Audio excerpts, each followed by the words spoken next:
한국 경제에서 25년 동안 단 한 번도 바뀐 적 없던 순위가 무너졌습니다. 25년간 부동의 1위 삼성전자. 누구에게나 한국 1등은 곧 삼성이었습니다. 그런데 지난 22일 종가 기준으로 만년 2등이라 불리던 SK하이닉스가 그 자리를 빼앗았습니다. 이게 단순히 회사 둘의 순위가 바뀐 얘기가 아닙니다. 25년간 콘크리트처럼 굳어있던 한국 경제의 권력 서열이 AI라는 힘 하나에 단 1년 만에 통째로 뒤집힌 거거든요. 그리고 이 SK하이닉스라는 회사가 솔직히 말하면 좀 무섭습니다. 지금 전 세계가 AI에 사활을 걸고 있죠. 그 AI를 돌리는데 반드시 필요한 핵심 부품을 이 수준으로 만들 수 있는 회사가 지구상에 사실상 여기 하나뿐입니다. 챗 GPT를 만드는 회사도 구글도 그 잘나가는 엔비디아도 이 회사 부품이 없으면 멈춥니다. 엔비디아가 직접 가장 중요한 파트너라고 인정했을 정도고요. 그러니 이건 남의 회사 얘기가 아닙니다. 여러분의 노후를 책임지는 국민연금이 한국 증시 전체가 나아가 전 세계의 AI 산업이 점점 더 이 한 회사에 매달리고 있는 셈이니까요. 그런데 바로 여기서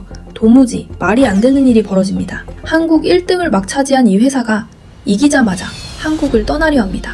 한국을 1등으로 만들어 놓고 미국으로 가겠다는 겁니다. 왜일까요? 저도 선뜻 이해가 가지 않아서 직접 파고들어 봤는데요. 그 이유를 알고 나니 마음이 조금 무거워졌습니다. 이 회사가 한국을 떠나려는 이유가 한국 경제가 25년 동안 애써 외면해온 가장 아픈 약점을 정확히 찌르고 있었거든요. 그 약점이 무엇인지 지금부터 하나씩 풀어보겠습니다. 먼저 어제 무슨 일이 있었는지부터 보겠습니다. SK하이닉스 주가는 올해에만 3배 넘게 뛰었습니다. 1년도 채 안 돼서요. 주가가 이렇게 오르니 회사 몸값도 함께 부풀었고 결국 25년간 삼성이 지켜온 한국에서 제일 비싼 회사 자리를 넘어섰습니다. 장중에 잠깐 반짝한 게 아니라 종가까지 1위를 지켰고요. 다만 여기엔 단서가 하나 붙습니다. 이건 보통 주끼리 비교했을 때 얘기고 삼성은 우선주까지 다 합치면 아직 우리가 위라고 곧바로 반박했거든요. 실제로 그렇게 더하면 삼성이 여전히 1위입니다. 그런데 오히려 그게 더 의미심장합니다. 25년 동안 단 한 번도 흔들린 적 없던 1등이 이제 우선주까지 끌어와야 간신히 방어할 수 있는 처지가 된 거니까요. 삼성이 1위를 반박해야 하는 상황 자체가 사실상 처음입니다. 한국인들 머릿속에 박혀있던 반도체는 곧 삼성이라는 25년짜리 공식에 처음으로 금이 간 순간이고요. 자, 그럼 진짜 궁금해지는 건 이겁니다. 한때 망하기 직전까지 갔던 만년 2등이 도대체 어떻게 이 거인을 넘어섰을까요? 답을 따라가다 보면 한 가지가 걸리는데요. 삼성이 치명적인 한 수를 놓쳤습니다. 그것도 1등이었기 때문에 놓친 실수였습니다. 삼성이 하루아침에 무능해진 건 아닙니다. AI가 게임의 규칙을 통째로 바꿔버렸는데 하필 그 변화가 1등에게 가장 불리했던 겁니다. 원래 메모리는 쉽게 말해 쌀이었습니다. 어디에나 들어가지만 흔하고 값도 계속 출렁이는 범용 부품이요. 그 쌀을 세상에서 제일 싸게, 제일 많이 찍어내는 게 삼성이었고 이 게임에서 삼성은 25년간 무적이었습니다. 그런데 AI가 등장하면서 아무 쌀이나 쓰면 안 되는 게임으로 바뀝니다. AI는 데이터를 한 번에 어마어마하게 쏟아다 붓는데 그걸 받아내려면 특수하게 켜켜이 쌓아 올린 고급 메모리가 필요하거든요. 이게 바로 HBM입니다. 흔한 쌀이 아니라 귀한 금이 된 거죠. 여기서 그 유명한 곡괭이 이야기가 나옵니다.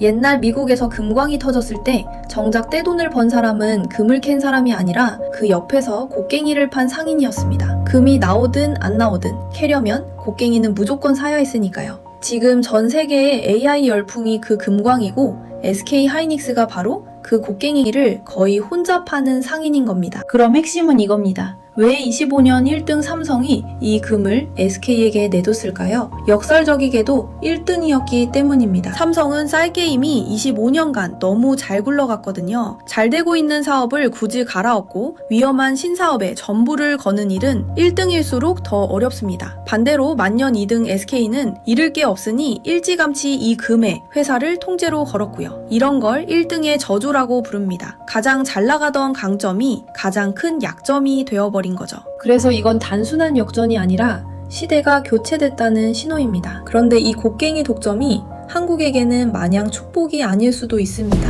오히려 조용히 타들어가는 시한폭탄에 가까울 수도 있거든요.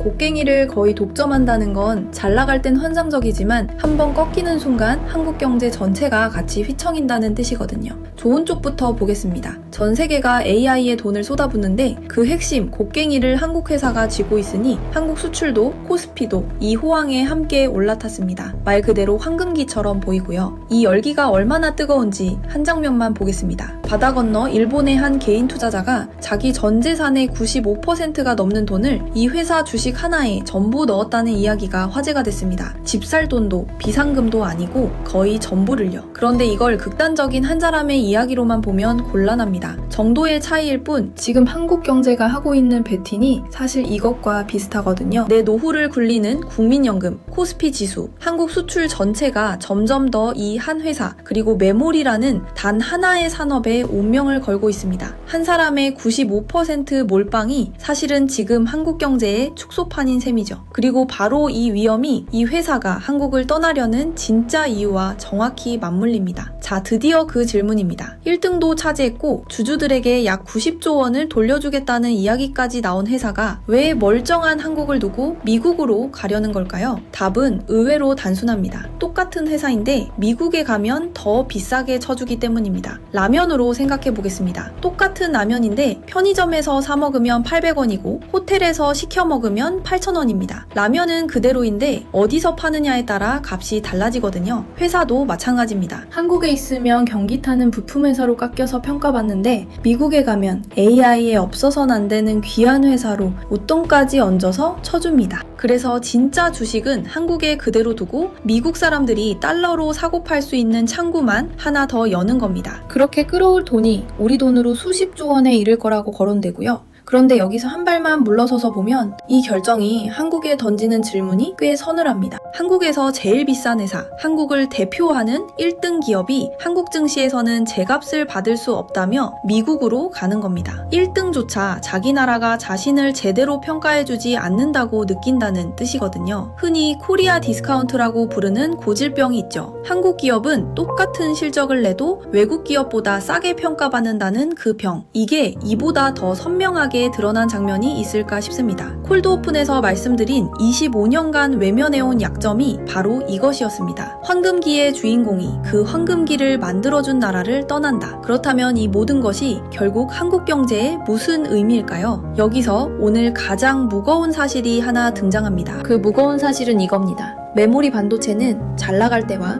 폭락할 때가 반드시 번갈아 찾아오는 산업이거든요. 비가 오면 다들 우산 공장을 늘립니다. 그런데 우산이 다 만들어질 때쯤이면 날이 개어있죠. 그럼 우산이 남아돌아 값이 폭락합니다. 메모리가 수십 년째 딱 이걸 반복해왔습니다. 호황 다음에는 반드시 불황이 옵니다. 그럼 지금은 어떤 순간일까요?